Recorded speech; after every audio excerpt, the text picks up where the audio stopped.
I imagine it's going to be downloaded a lot this weekend. Some of the players haven't seen the movie, so probably didn't get the full hadn't been born.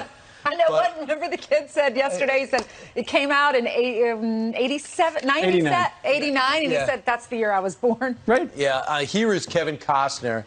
I mean, people assumed he was going to play some type of role. He was a pitcher, did play at Cal State, Fullerton, and he was also in one of these movies that I know we Bull covered. Durham.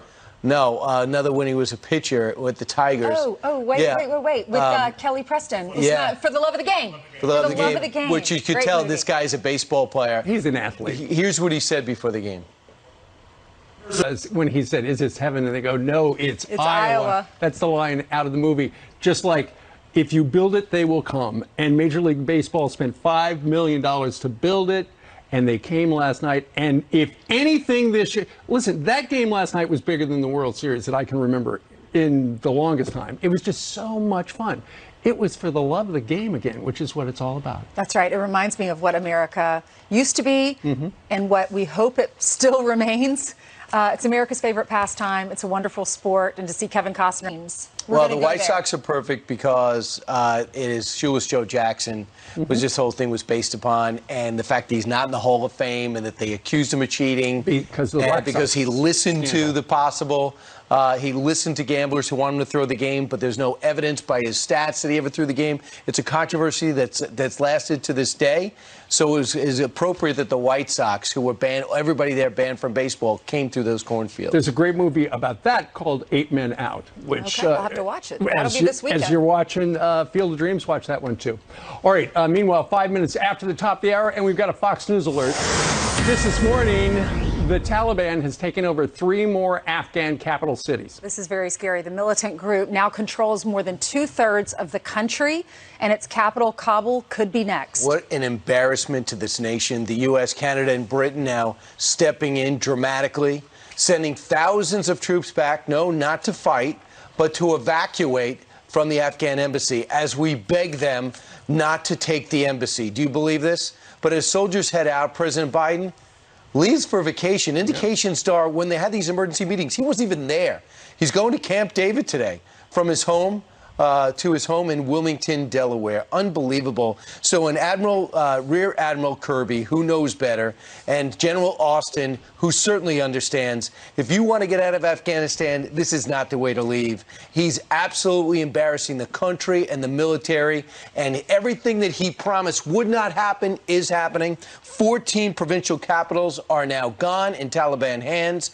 Kandahar fell last night. Right. Kabul is being threatened. People are begging to get out. They are burning women alive. They are forcing them to marry Taliban fighters, and they're using our equipment. They're using our bases now against us. So we're in such a rush to leave. I wouldn't even doubt we left paperwork there. Top secret stuff. You said this yesterday. What are they doing to the women? You said they're burning them by the hair. If you see their hair, they burn them alive. This is and as a threat to them, we're saying, well, if they continue this way, they'll be a pariah around the world. Have you met the Taliban? Do you understand they live to be a pariah around the world? One nation recognized them before 9/11, and that was Saddam Hussein's Iraq. One street vendor, a man, said that he had to flee his town, and he said the Taliban set fire to his home. We have no money to buy bread or get medicine for my child. That's terrible. Apparently, U.S. Embassy personnel hearing reports that the Taliban executing Afghan troops who were surrendering. So that's not good. Look, the Taliban is straight out of the 10th century, where they are, trying to turn 12-year-olds into sex slaves. It's all bad, and it's a desperate situation over there. We saw the lesson that Russia tried to win there for a long time, couldn't, pulled out. Donald Trump ran on bringing everybody home. So did Joe Biden. Joe Biden said he was going to do it, and it looks like the timetable for Biden is still at the end of his What is his legacy? This is on him. What would be his legacy? It would be the border problems. It would be the crime problems, COVID, and now it would be this, what's happening in Afghanistan. And this is our Saigon moment. Remember, it was just a few weeks ago when President Biden said, what they got a great fighting force, 300,000 troops, it's no problem. I have to go. Listen to this. Taliban takeover of Afghanistan now inevitable? No, it is not. Because you have the Afghan troops have 300,000 well equipped as any army in the world, and an Air Force, against something like 75,000 Taliban. It is not inevitable. Do you trust the Taliban, Mr. President? Do you trust the Taliban, sir? Is that a serious question? It's absolutely a serious question. Do you trust the Taliban? No, I do not. Over the country to the Taliban. No, I do not trust the Taliban. I trust the capacity of the Afghan military, who is better trained, better equipped, and more competent in terms of conducting war. Right. And Joe Biden also said on Tuesday he does not regret what he is executing right now. So going forward, that shows how clueless he is. The Wall Street Journal has an op-ed this morning that summarizes where we are, and it acknowledges that for the most part, a majority of Americans want U.S. involvement to end because it has become an endless war. But the Wall Street Even though we haven't had lost a casualty in 18 months. The Wall Street Journal continues to write, many Americans may not now care what happens in Afghanistan, but as in Vietnam, the abandonment of our allies will have significant costs. When the world's rogues sense that a superpower lacks the will to support its friends, they soon look for other ways to take advantage. And see, that's one of the things Donald Trump had said. And Mike Pompeo was on last night, I believe, with Sean, and he said, one of the things that President Trump said, Mike, we want to bring everybody home, but we've got to make sure that they can never pull off another terrorist attack from there again. That explains Can't why. have it both ways, by the way. That explains why, as we send 3,000 troops in to take out the personnel. I was reading this morning, you know how many embassy personnel we have? How many? 4,000. Those people do not all work at the embassy. A lot of those people are contractors, and a lot of those people are part of the intel community who are part of trying to keep the lid on the garbage can so that what happened coming up on 20 years ago does not happen again. But when our military is not there, how do they do that? And the intel community. UK is also deploying 600 troops to support the British nationals that are leaving the country. Right. Pete Hegseth interviewed a father who lost his son over in Afghanistan, and he said, my son must be rolling over in his grave knowing that we're pulling out of a country when we have not won the war. You never leave a fight without winning. Right. Sarah Verato is the chief executive officer of the Independence Fund. She did an interview at FoxNews.com. She says, I got so many texts and phone calls and a veteran saying, well, I know what the Vietnam veterans feel like. I guess this is our Vietnam.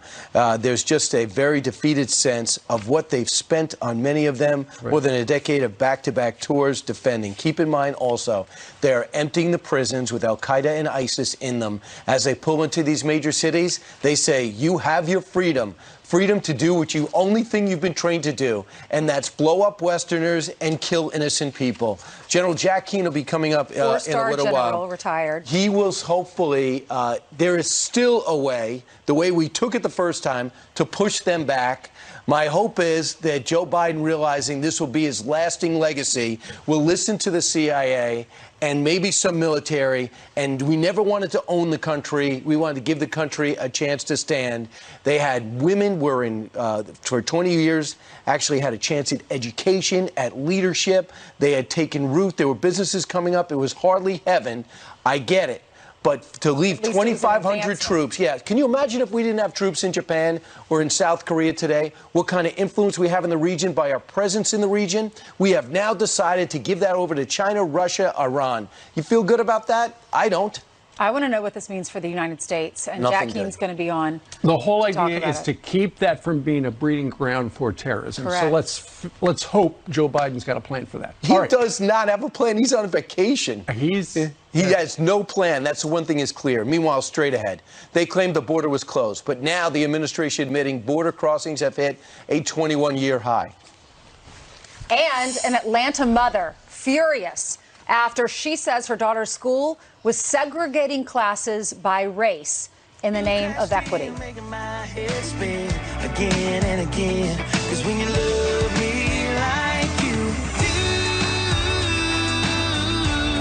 Denied all allegations of conservatorship abuse. Britney's attorney, Matthew Rosengard, firing back, saying, quote, rather than making false accusations and taking cheap shots at his own daughter, Mr. Spears should remain silent and step aside immediately. The next hearing is scheduled for September 29th. And those are your headlines, guys. So finally, Brittany, you might be getting some freedom back. Yes. Yeah. Still going to be an awkward It's gonna- family reunion. Oh, very. Well, What's he going to do for money now? Did he pull Who $1 knows? million aside? Who knows for what he himself? did? Well, he has plenty in the bank. He's got another kid to All right. live off of. Thank you, Ashley. No problem. All right, now to the border crisis. Homeland Security Secretary Alejandro Mayorkas announced yesterday that July migrant encounters hit a 21-year high. This, as the outgoing Border Patrol chief calls it, a national security crisis. Griff Jenkins joins us live from Washington with brand new exclusive audio recordings because there's some desperate people who want to get the truth out. Griff. That's right. Brian, Ainsley, and Steve, good morning. Look, Vice President Harris's please don't come message clearly isn't getting through. We have not seen these kind of numbers since the spring of the year 2000 and never during a pandemic. Secretary Mayorkas down in the RGV announcing more than 212 encounters in July. That's a five-fold increase over last July. The situation at the border is one of the toughest challenges we face. It is complicated, changing, and involves vulnerable people at a time of a global pandemic. But behind closed doors, in this leaked audio obtained by Fox News with the secretary talking to agents, he admits the situation is much more dire. This is unsustainable. These numbers cannot continue. We cannot get to a point where we were a couple weeks ago, and we're going to make sure that doesn't happen. We're looking at the policy options. Unclear what those options are. Meanwhile, outgoing Border Patrol Chief Rodney Scott not sugarcoating what his agents are facing right now. Other people talk about the current crisis today being an immigration crisis. And I challenge you that I firmly believe that it is a national security crisis. Now, during Mayorkas' visit to the Rio Grande Valley, where they're averaging 20,000 illegal crossings per week, he met with local leaders that included Democrat Congressman Henry Cuellar, who told the secretary that the men and women in green and blue need help. This as Laredo's mayor, Pete Sen, says they're having to spend $8,000 to $10,000 a day busing untested migrants north out of the city just to protect their community. Brian, Ainsley, Steve? That's what a mess. So All right, expensive. thank you, Brian. Wow. Brian, Griff. I was looking at Brian. Yeah. Griff. So Mayorkas said that the border is one of the toughest challenges we face. He said the Delta variant, he said our capacity to test, isolate, and quarantine is stretched. But then he says they will be turned back if they enter the U.S. illegally and are not seeking asylum. However, if you look at the numbers, 88% of the parents and the children that were processed, they were allowed to seek asylum and stay here in America. Right. You know, as we saw Mayorkas taking the microphones right there, the background were Border Patrol vehicles. They did not want any bad optics for this visit. Former acting Border Patrol Director Mark Morgan, been on this show a million times. He was doing a briefing yesterday with the Heritage Foundation. And he said Border Patrol agents were apparently told to clear out the temporary camps in overcrowded facilities. You know that bridge we've shown a million times with 5,000 people under? Apparently Border Patrol was told, get rid of all the people. Clear out the overcrowded places. And whatever you do, you got to start talking to the people on the Mexican side, Mexican security, to coordinate with them so that during Mayorkas's visit, we don't see a bunch of people streaming across the southern border. It's all, look, yesterday, all about bad numbers, really bad numbers, but they didn't want bad optics to go with the bad numbers. And what you're looking at, one consistent policy, one consistent corollary between Afghanistan and the border and the pandemic, totally self-inflicted. It was your lack of interest in the way you dismount from Afghanistan that caused 12 provinces to fall and Kabul to be threatened to probably go down within 15 days. And now your insistence on reversing everything Donald Trump's done has forced 1.3 million, by the way, minimum 1.3 million across our border in the last 4 months in the middle of a pandemic, many of which are infected, many of which have not been tested, who are just flooding into places like Texas, who has gotten 67% of all encounters. 897,000 of people have gone into Texas. And the president's got the audacity to take on Texas and Florida, Texas especially, and say, you know, you should have a mask mandate? Really? How about enforcing the border and don't put 18% of the 1.3 million who are estimated to be positive for the coronavirus coming from countries, many of which don't even have a vaccine? Sarah Carter's been on the border, mostly for Sean, talking to people in Mexico and beyond. Here's what she says is happening. So do you feel like the federal government's just abandoned people of Texas? They are not thinking about the American people. These immigrants, illegals, as far as we feel, are more important to them than we are. And they still want us to be carrying a card around saying that we've been vaccinated or haven't, and you got to wear a mask. These illegals aren't being told to do anything. They're just carte blanche. And they're getting on airplanes, a lot of them without any identification. Exactly. So, how do you deal with that? Well, there's only one man that can fix it. That's Biden. But he won't. And so that, to me, that's un-American. It is absolutely un-American what's going on. What's so interesting is you have a Democratic in Henry Cuellar who's speaking the truth because he cares more about his constituents than his party, and they're trying to primary him, as well as the Democratic mayor is probably going to get blowback from the Democratic Party instead for telling the truth. Well, it's so frustrating because their messages don't come over, yet they allow them to flood our country. They're not doing anything about it. They don't care about if they're COVID positive, yet they care if we're COVID positive. They want us to get vaccinated, and they continue to send that message. And the other media outlets are not really reporting on all this, so they know that they have that power. And so they continue to spread these messages. It's so infuriating and so frustrating to watch this happen because we all suffer. We have to do the right thing, yet they don't have to. And it's so un-American, as that man said. And Ainsley, how unbelievable is it? They're not even covering it on none of the networks. They won't. 18 and seconds the administration on ABC. knows that. The administration knows it. They just say they say the sound bites. We're not letting them come over. They know the other channels will play it. Yet we see what's happening. We're reporting on it, but they know that they're not going to report on it because they're Democrats and they support this administration. They must get up every day and just throw out the first biggest stories in the country. Can't report on Cuomo, can't report on illegal immigration. Can't report on crime, can't report on the border, can't report on Afghanistan. Well, thank goodness. There's got to be, Donald Trump had to do something, walk against traffic. Can't they do a story on that? Listen, that's why we're number one. We do all the stories. You want to see all the stories? You're going to see them here. Here's a story. I don't know what other channels, it's brand new, so I don't know what other channels are going to cover it, but there's a mother down in Atlanta by the name of Kylie Posey. She has filed a federal discrimination complaint against Mary Lynn Elementary School in Atlanta. And she says the school is segregated or has segregated students based on the race. She went in to talk to the principal. Meaning black kids are in one class and white kids are in the other class.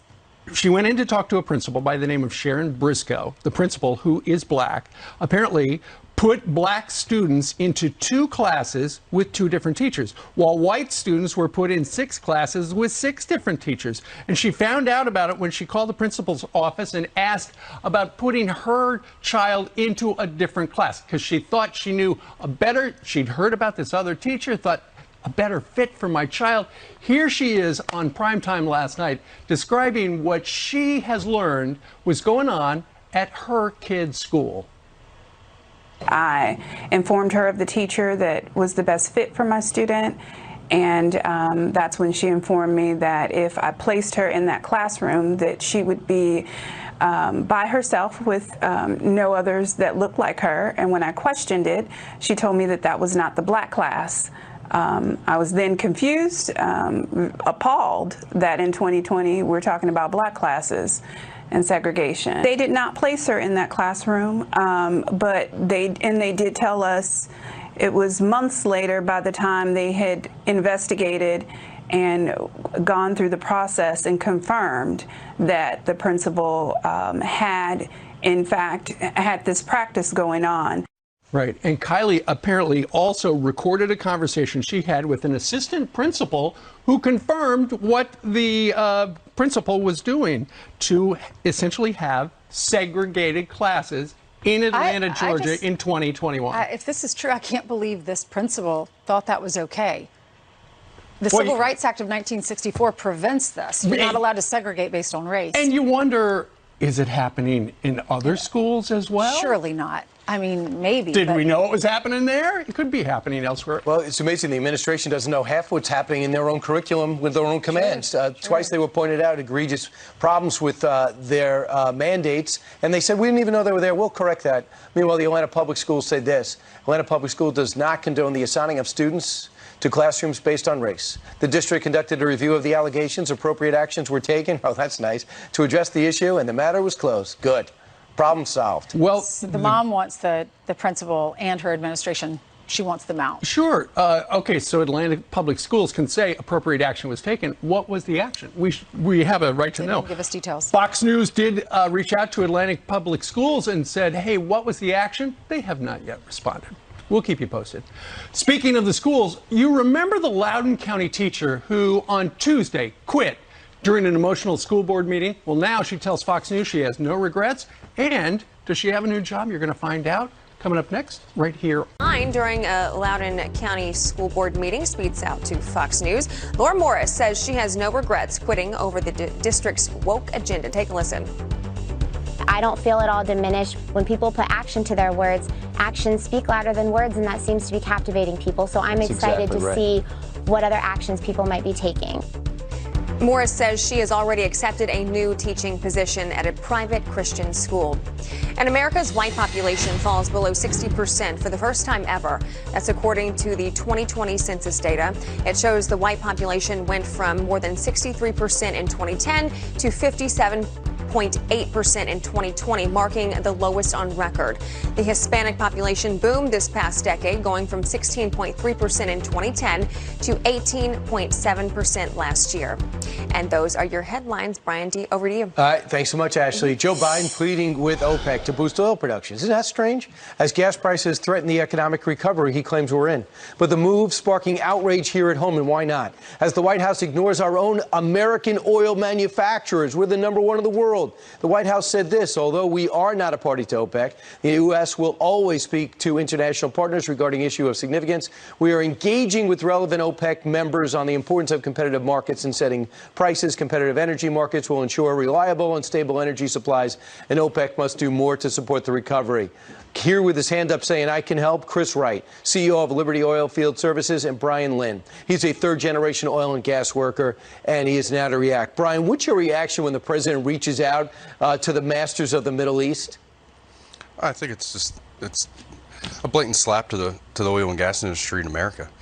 I mean, if he took off the regulations, it would bring us back to where we were at Trump, where we were a net exporter, and we wouldn't be so worried about what executive order he's going to pass down and add more regulations. Chris, you guys do this for a living every day. You don't have to go 1-800-Iraq or Saudi Arabia.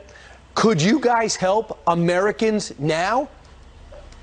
Absolutely. U.S. oil and gas production grew for many years. It could grow again, 100%. We're, in terms of oil and gas, you guys can affect the market. You could bring the price down at the pump. It's supply and demand. U.S. oil and gas producers have lots of locations. Of course, U.S. oil and gas production could grow, but instead, the Biden administration has suspended permits on federal lands, done everything regulatory to discourage the drilling of oil and gas wells in the U.S. No need for it to be discouraged. Yeah.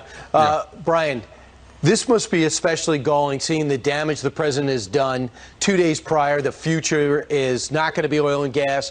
I'm in an electric car buzzing around the White House. Then he reaches out to the oil and gas producers because it's affecting everything we do and buy, because you need oil and gas on a truck to get the products on a shelf. So what was it like for you personally hearing that? I just don't think he ever wants to come out and say anything about the what people are paying, food, diapers, all these things that are traveling on the road. And it's,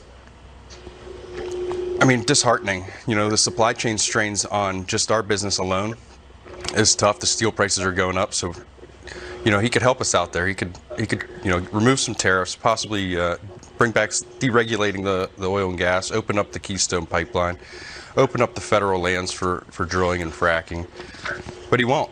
He's too busy spending time and allowing Russia to build their pipeline and create jobs in other countries, and then, basically push the electric vehicles onto everyone.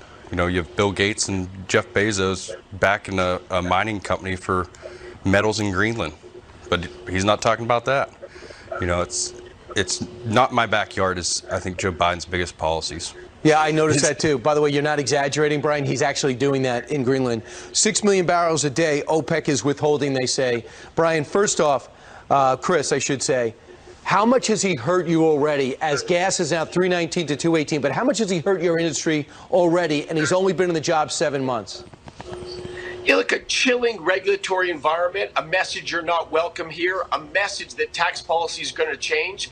Of course, that slows investment for development in the U.S. When you show it slow investment, you slow the growth of supply and you push prices up.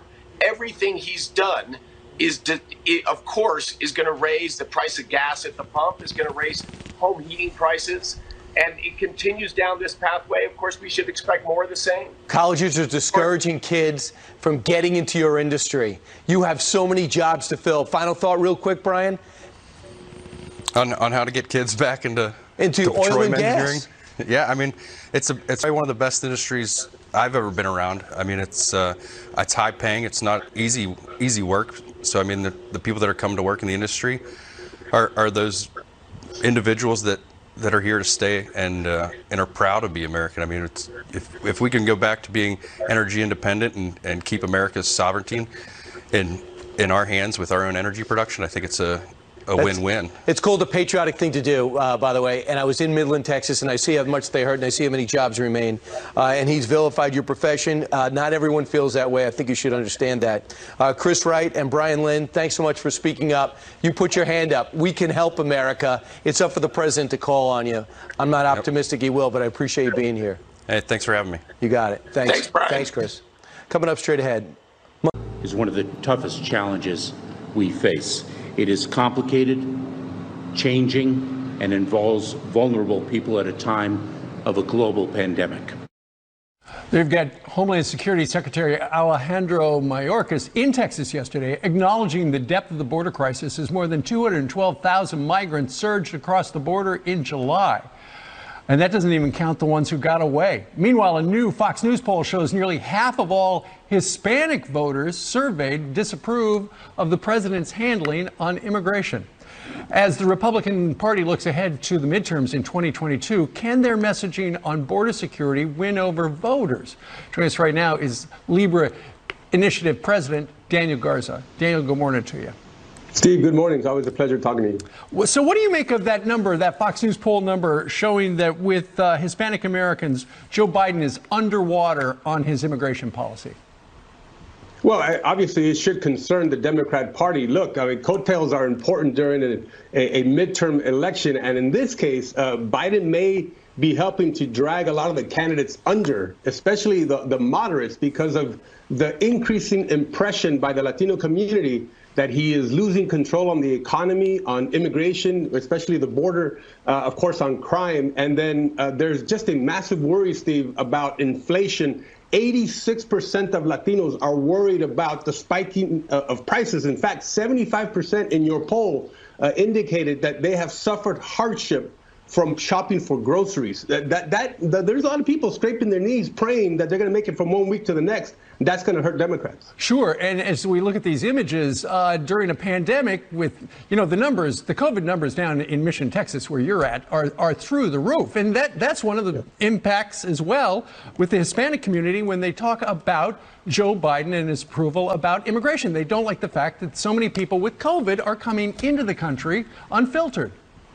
Well, and look, it's infuriating that we're not getting the kind of transparency here in McAllen that American citizens need, right, to make the right choices about their health. It is irresponsible to place American citizens in danger because, you wish to appease the radical wing of your party.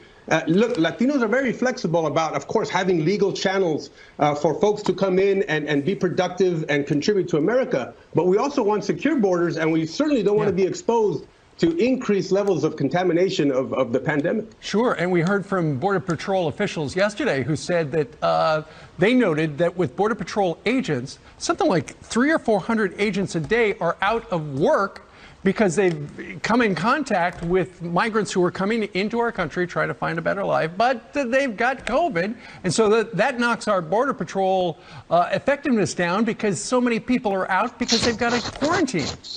Well, Steve, those are our fathers and our sons and daughters and our cousins. And so they impact the family members, of course, in the border area, the Rio Grande Valley. I myself have 4 nephews who work in the Border Patrol, and they are being unduly exposed. Obviously, they're the front line. They're the tip of the spear. But, of course, when we are given entry because of the loopholes in the asylum process or in the refugee